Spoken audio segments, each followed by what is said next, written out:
Hello दोस्तों, आशा करता हूँ कि आप लोग ठीक होंगे। आज का जो मेरा टॉपिक है, जिस टॉपिक में वीडियो बनाने जा रहा हूँ वह है भारतीय संविधान का स्रोत। आखिर आप ये जान लें, संविधान का स्रोत है क्या। स्रोत का मतलब होता है कोई भी चीज़ कहाँ से लाया, कोई भी चीज़ जिस जगह से लाया जाता है उसका स्रोत होता है।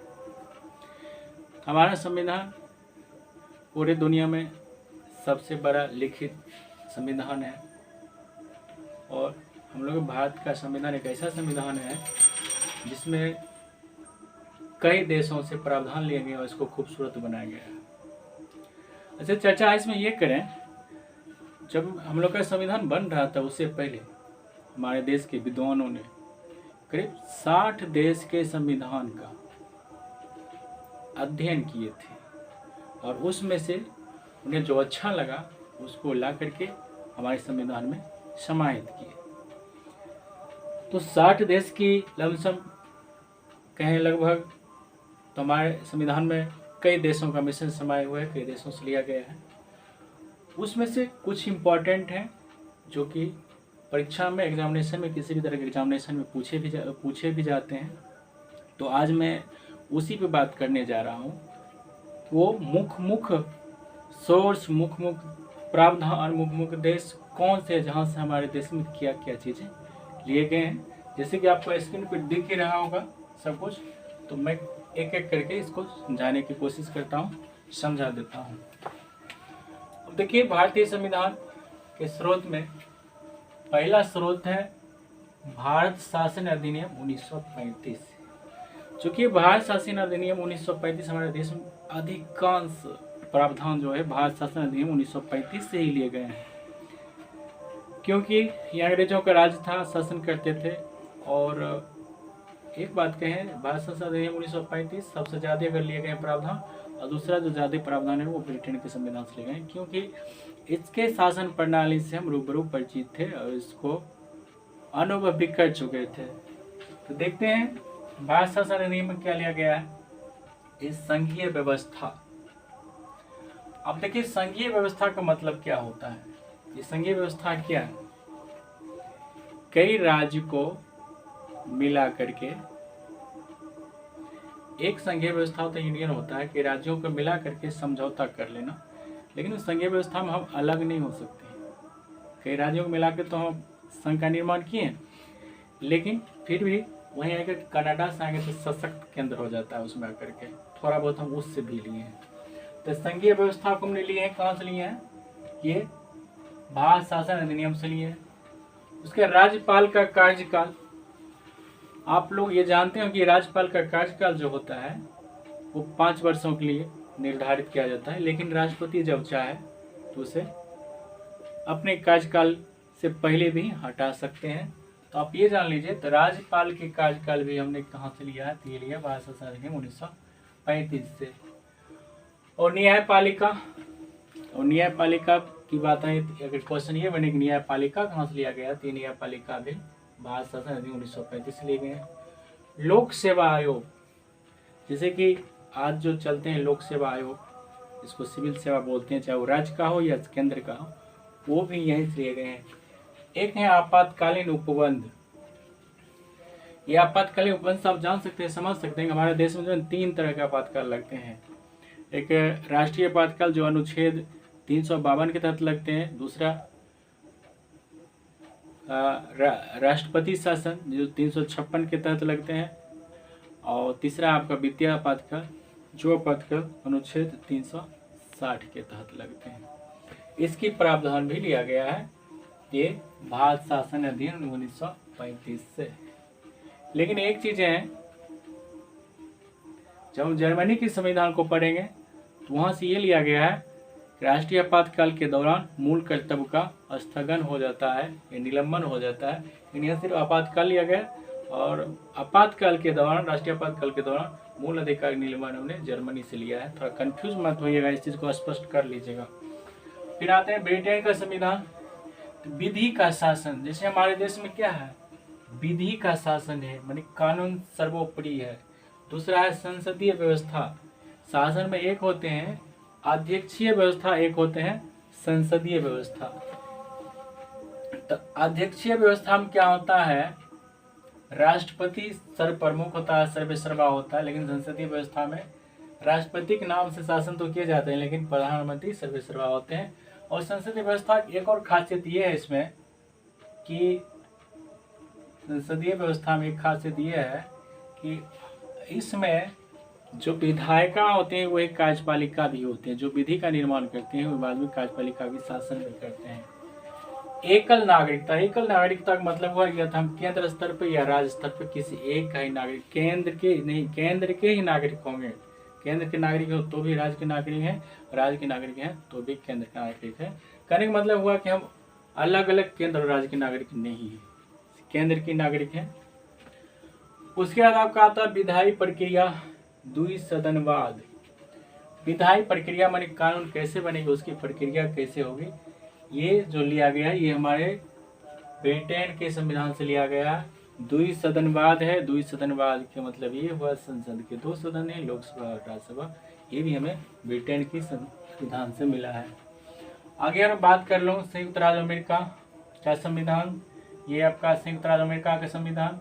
तो इसमें आएंगे तो मूल अधिकार आया हमारे पास राज्य अमेरिका के संविधान से। उसके बाद जो है न्यायपालिका भी, यही न्यायपालिका की स्वतंत्रता। न्यायपालिका की स्वतंत्रता का मतलब है न्यायपालिका जो है राज्य के अधीन नहीं है, किसी के अधीन नहीं, वो निष्पक्ष और स्वतंत्र है। ये न्यायपालिका हमारे संविधान में अमेरिका, संयुक्त राज्य अमेरिका के संविधान से लिया गया है। एवं न्यायिक पुनर्विलोकन की शक्ति भी संयुक्त राज्य अमेरिका से लिया गया है। न्यायिक पुनर्विलोकन की शक्ति का मतलब ये हुआ, अगर संसद कोई कानून बनाती है तो उसको देख सकते हैं, उसकी समीक्षा कर सकते हैं। फिर अगर मैं बात करूं उपराष्ट्रपति का पद भी, तो ये उपराष्ट्रपति का पद भी हमारे संयुक्त राज्य अमेरिका की संविधान से आया है। उसके बाद कोई आयरलैंड का संविधान से, ये राज्य के नीति निर्देशक सिद्धांत और राज्य के लिए सदस्यों का नामांकन, राष्ट्रपति की निर्वाचन पद्धति को हम जाने, तो ये हमारे कहाँ से आए, ये है आयरलैंड के संविधान से। फिर कनाडा के संविधान की बात करें, सशक्त केंद्र के साथ संघीय व्यवस्था। मैंने पहले ही बताया था, एक संघीय होते हैं, एक परिसंघीय होते हैं। परिसंघीय व्यवस्था में राज्य अलग हो सकते हैं, जैसे परिसंघीय में आ गए तो राज्य थोड़ा आज़ाद होने के लिए थोड़ी मजबूत हो जाते हैं। इस संघीय, लेकिन यहाँ भारत की बात अगर किया जाए तो भारत में एक तो आपको भारत संविधान अधिनियम से संघीय व्यवस्था आया है, लेकिन फिर कनाडा के संविधान से भी सशक्त केंद्र के साथ संघीय व्यवस्था है। इसका मतलब ये है हम राज्यों के संघ तो हैं, हमारे भारत जो है राज्यों का संघ तो है, लेकिन इससे कोई राज्य अलग नहीं हो सकता है। ये चीजें अपशिष्ट शक्ति का केंद्र में निहित होना, ये बात करें तो ये भी अपशिष्ट शक्ति का केंद्र में निहित होना, ये भी कहाँ से आया है, तो ये भी कनाडा के संविधान से आया है।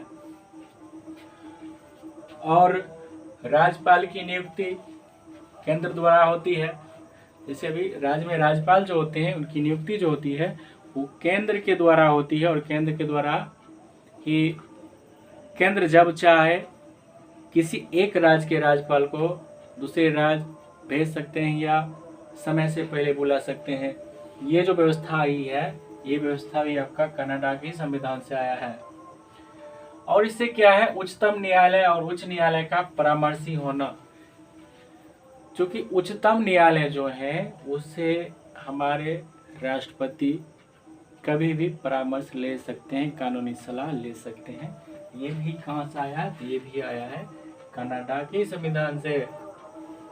फिर ऑस्ट्रेलिया की संविधान की बात करें तो समवर्ती सूची। अपने भारत में कानून की व्यवस्था जो है 7वीं अनुसूची में, संविधान की 7वीं अनुसूची में, उसमें शक्ति का बंटवारा है, जिसमें एक राज्य सूची, केंद्र सूची और समवर्ती सूची। केंद्र सूची पर केंद्र कानून बनाते हैं, राज्य सूची पर राज्य बनाते हैं, और समवर्ती सूची पर दोनों मिलकर बना सकते हैं। तो ये समवर्ती सूची भी कहाँ से आया है, तो ये भी आया समवर्ती सूची ऑस्ट्रेलिया के संविधान से। व्यापार वाणिज्य भी ऑस्ट्रेलिया के संविधान से ही आया है। तो परीक्षा में पूछे जाने वाले ज़्यादा इम्पोर्टेंट जो होते हैं वो होते हैं संसद के दोनों सदनों की संयुक्त बैठक, जिससे क्वेश्चन पूछ लिया जाएगा। संसद के दोनों सदनों की संयुक्त बैठक कहाँ से आई थी, ऑस्ट्रेलिया के संविधान से आया।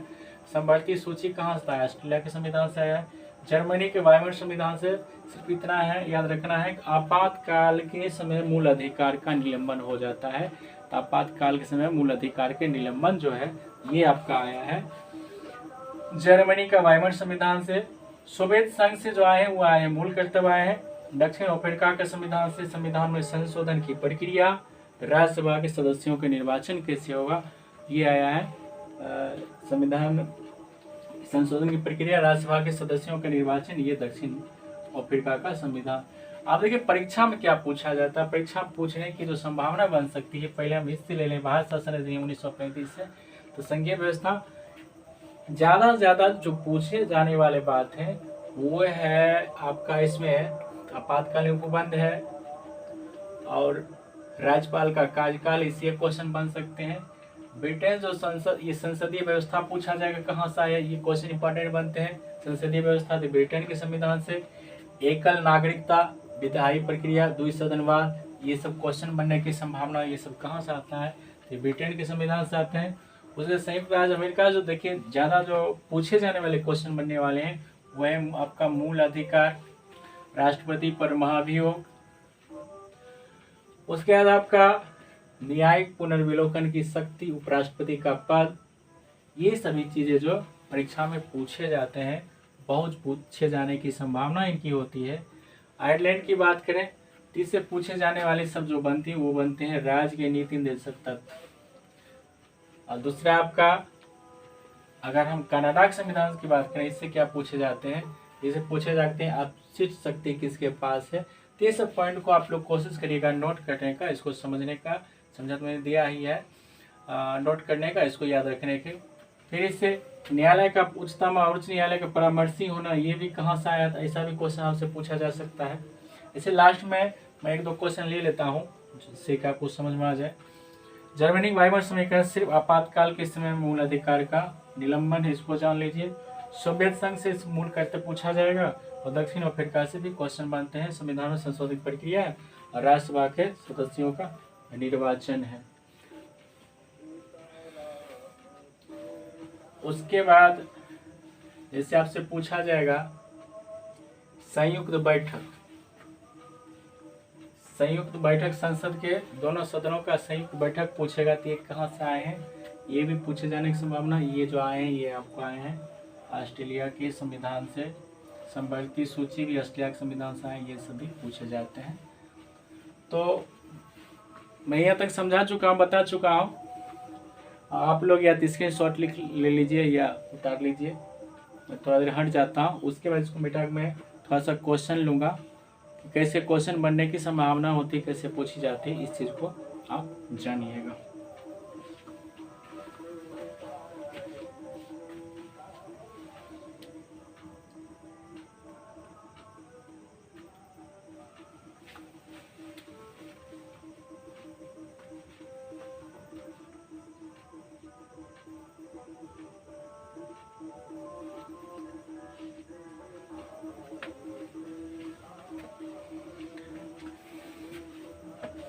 तो ठीक है, अब मैं इसे कुछ क्वेश्चन को ले लेता हूँ, आप लोग देख लीजिए।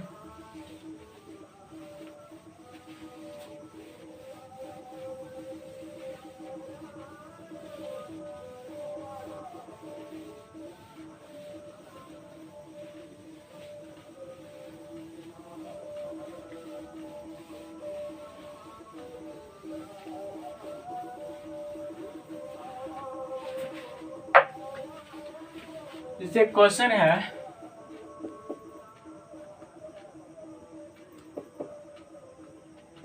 भारतीय संविधान में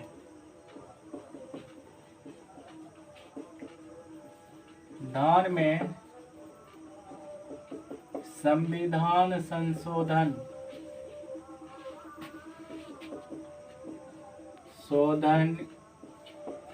की प्रक्रिया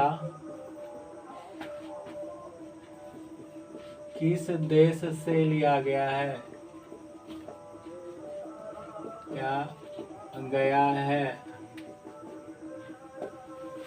ऑप्शन होगा आपका ए में ब्रिटेन, बी में दक्षिण अफ्रीका, सी में अमेरिका,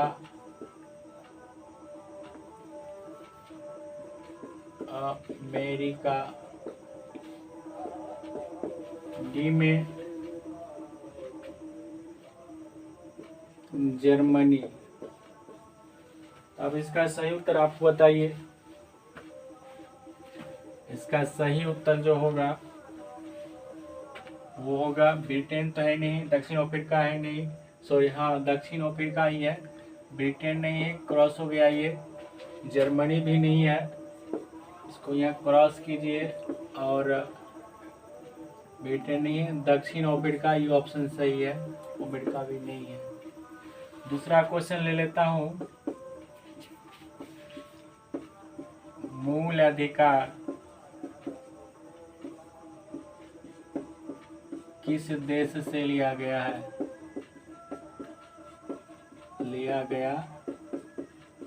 है?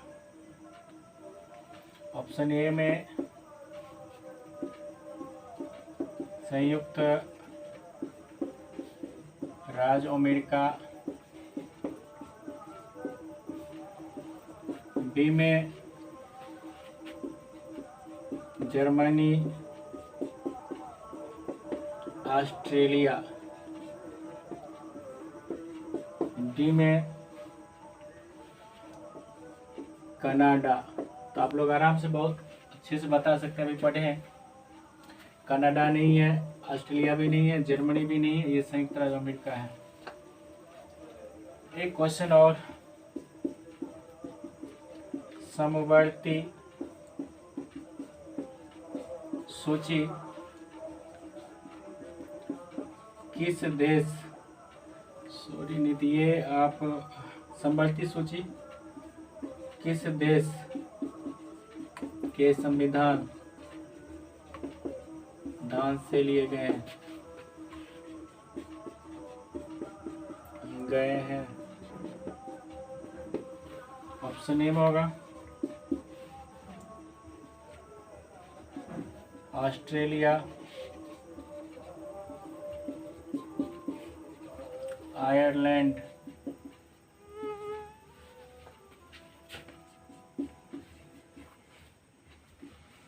ब्रिटेन, सी में है आपका नीदरलैंड। कौन होगा सही बताइए? ऑस्ट्रेलिया, ये ऑस्ट्रेलिया आपका सही होगा। ये गलत, ये भी गलत, ये भी गलत। आयरलैंड या ऑस्ट्रेलिया है, दो उधर। ठीक ना? तो यहाँ से लिया गया है। आपका क्वेश्चन भी क्लियर हो गया। अब कोशिश कीजिए इसको अपने से बनाने का, प्रयास करने का, याद करने का, जिससे कि आपका एग्ज़ाम अच्छा हो। इस क्लास को मैं आज यहीं समाप्त करता हूँ। Thank you.